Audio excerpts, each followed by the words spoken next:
Hello, friends, fellow Canadians. Welcome to the podcast. I'm Christopher M. Michaud. This is The Canadianist. Well, here we are, still talking about the results of an election a year later, but not in the way we usually do. Not about who won, not about campaign strategy, not about personalities. We're talking about what the result has become. Because on this show, we've spent a lot of time talking about something we call the artificial majority. And what we're watching right now is that concept move from theory to reality. Let's set the table. Over the past 5 months, roughly once a month, we've seen MPs cross the floor and join the Liberals, one by one. Not through a general election, not through a renewed national mandate, through individual decisions. And now we're heading into April 13th. 3 by-elections. The Liberals need 1, 2 are likely. And if that holds, they cross the line into majority status. No new vote across the country, no new mandate from Canadians, just the numbers shifting. That's where we are, and that's what we're talking about today. From the headlines to what's really going on underneath. This is The Canadianist. Real conversations about Canada. What's happening, why it matters, and where it's all heading. Here's Chris. Okay, so what we're seeing is the completion of a process, not a moment, but an actual process. Because this didn't start with the by-elections and it didn't start with the floor crossings. It started with the election itself. Let's ground this in reality. In Canada's federal system, you don't need a majority of the popular vote to form a majority government. You need to win the most seats. That's it. And that usually means winning somewhere in the range of 38 to 42% of the vote. We've seen it repeatedly. A party gets less than half the vote, sometimes well under, and ends up with full control of Parliament. That's the first layer of the artificial majority. Plurality of votes, majority of power. We've talked about this before on this show and in our work. When you aggregate all of the votes across the country, most Canadians voted against the governing party. But the system doesn't reflect that. It compresses it. It turns a divided country into a single outcome. Now, in the last election, we didn't quite get there. We got a minority government. But the foundation was already the same. A plurality result, not a majority of Canadians, just more than the others. So what happens next? This is where it gets important, because elections don't just produce governments. They start a cycle. And over the last 5 months, we've seen that cycle unfold in real time. MPs crossing the floor, not in large waves, not dramatically, but steadily. One here, one there, roughly once a month. Each one small on its own, but collectively, they change the math. And this is the part people don't always follow closely. Parliament is a numbers game. Every seat matters. So when MPs move, the balance shifts. And when that happens without a general election, you're not reflecting a new decision by the country. You're reconfiguring the last one. That's exactly what we're watching. Now layer in the by-elections, April 13th, 3 ridings. The Liberals need 1 to cross the threshold into majority territory. 2 of those ridings are realistically strong opportunities. So the path is clear. And again, no national vote, no reset. Just the continuation of the same Parliament moving into a new power structure. That's the second layer of the artificial majority. Because now we're not just talking about a plurality becoming a majority through seat distribution. We're talking about a minority government becoming a majority without going back to the electorate. That is a different kind of transformation. And when you put those 2 layers together, you start to see the full picture. A government that did not receive a majority of the vote, now potentially holding a majority of seats through a combination of electoral mechanics and post-election movement. That's not hypothetical. That's exactly where we are. Now, there's another angle here that matters, and it's internal. Because when you build a majority this way, you're not just building numbers, you're building a caucus. And that caucus is not coming from a single unified base. It's being assembled piece by piece. Different MPs, different backgrounds, different constituencies, different priorities. Some aligned, some not. So you end up with a question. Is this still a cohesive party, or is it becoming a collage? A collection of individuals who at one point were elected under different banners, different ideas, now sitting under one roof. This has consequences, because managing a caucus like that is different. Holding it together is different. Maintaining discipline is different. And there's no guarantee it holds, because the same mechanism that brought those MPs in can work in reverse.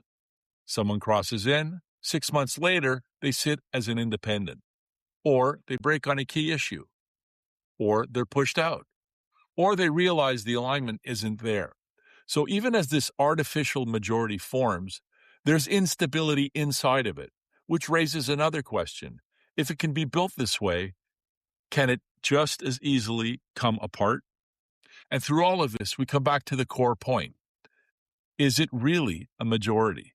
Because if you go back to the voters, most voters didn't vote for this. If you go back to the election, there was no majority mandate. And if you look at how it was formed, if it was through a unified national decision, if it was through a sequence, a plurality result, followed by incremental changes, followed by a final push over the line, that's what we're seeing. Not a clear, overwhelming endorsement, but a system doing exactly what it's designed to do. Take fragmented inputs and turn them into concentrated power. The artificial majority. Completed.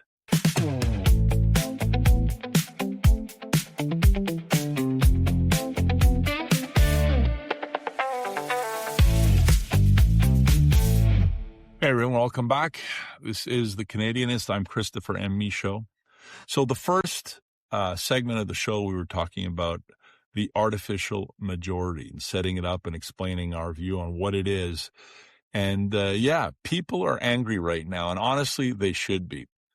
And when you watch this happen, a government that didn't win a majority, picking up MPs heading into a couple of by-elections, and suddenly it's a majority, it doesn't sit right. It feels like something's being taken from you. But there's the part we have to be clear about. You've got to aim that anger in the right place. Because Mark Carney isn't breaking the rules. He's not doing anything illegal. He's not even doing anything unusual in the context of this system. He's playing the game exactly the way it's set up to be played. And that's why he's getting away with it. Now, if you want to be frustrated with the MPs crossing the floor, fair enough. You can question their judgment. You can question their loyalty. You can question whether their voters signed up for that. That's a real conversation. But even that's still surface level, because the deeper issue is this. The system gives those moves way too much power. One person switches sides, and suddenly the balance shifts. A couple of local by-elections, and now you're talking about a majority government. That shouldn't be possible at this scale, not in a country this big, this diverse. That's the problem. We've built a system where small internal movements can create massive national consequences. It turns what should be in the background as noise into a political earthquake. And then we all react to the earthquake, instead of asking why the ground is unstable to begin with. That's where the focus needs to go, because yelling at the player doesn't change the game. Changing the game changes everything. This is where proportional representation comes in, not as a theory, as a fix. Right now, one vote, one local race. If your candidate loses, that's it. In a proportional system, you get 2 votes. One local, same as now. And one for the party you actually want to represent you nationally. So take a guy, Joe Blow, lives in a safe riding. Same party wins every time. His guy has no shot. Right now, his vote either goes nowhere or he votes against what he believes just to try and block someone. Under a proportional system, that changes. He votes for his local candidate, fine. But then he casts a second vote for the party he actually supports. That second vote counts towards the national result. So even if his riding doesn't flip, his voice still shows up in Parliament. Now bring that back to what you're seeing. A few MPs cross the floor, seats shift, majority. Under a proportional system, that doesn't hit the same way because the balance of power isn't just tied to who's sitting where in the chamber. It's tied to how people voted across the country. So if somebody crosses, fine, but they don't drag the entire structure with them. You can even add rules to it, cooling off periods, limits on confident votes, making sure individual moves don't override millions of ballots. That's manageable. The real shift is this. You take these moments, these crossings, these by-elections, and you shrink their impact. They stop being tectonic. They become what they should be, movement in the background. Because right now, we've got it backwards. We've built a system where the biggest decisions about power can happen after the election, without voters being involved. That's why people are angry, and they're right to be. But the fix isn't picking a different side in the same system. It's fixing the system so this doesn't keep happening, because if we don't, it will, over and over again.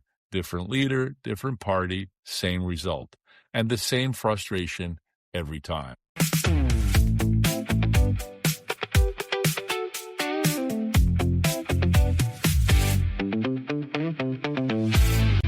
Well, I hope you enjoyed today's episode. As we move forward, we're going to start expanding the show, more topics, more depth, and more engagement. And once the studio is ready, we'll be moving into a new space and bringing video into the mix as well. There's a lot coming, and I'm looking forward to building this out with you. Be sure to subscribe to the podcast so you don't miss the next episode. I'm Christopher M. Michaud, and I'm a Canadianist. And if this resonates with you, I invite you to continue the conversation at thecanadianist.news. And to find out more about the United Canadian Centrists and our vision for Canada's future, visit uccparty.ca. See you next time. You've been listening to The Canadianist. New episodes daily. Real conversations about Canada. What's happening, why it matters, and where it's all heading. Subscribe and stay connected. The Canadianist.